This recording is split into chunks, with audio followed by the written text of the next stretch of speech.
السلام عليكم ورحمة الله وبركاته. اليوم هحكي لكم عن حاجة حصلت، ودي يعلم الله إن هي حق، وكان في ناس شهود على هذا الأمر. اللي رؤية تثبت عذاب القبر ونعيم القبر.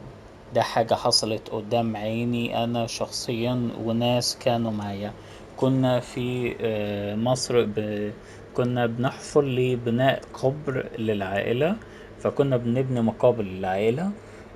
في منطقة مقابر مختصة عندنا في مصر، تبع العائلة. احنا الأرض دي جبناها وبنبنيها، فطبعا بنحفر في الأساسات بحيث نبني القبور على طريقة القبور في مصر.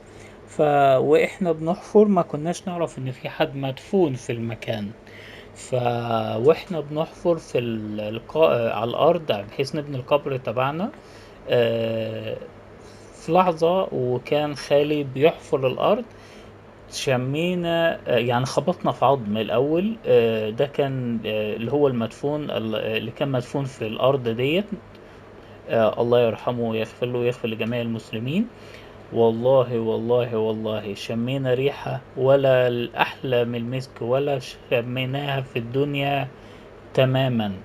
يعني رائحة نفاذة جدا بعد لما كنا بنحفر في القبر وخبطنا في المكان القبر وبان العظم الشخص أو السيد أو السيدة اللي كانوا متوفين في المكان ده. رائحة نفاذة جدا جميلة جدا، ما شمتهاش في الدنيا ولا حد شمها من كل اللي كانوا حاضرين.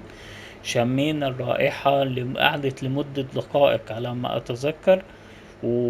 وراحت مع بداية ناس كانوا جايين بيعدوا بمكان اللي احنا فيه بنحفر فيه.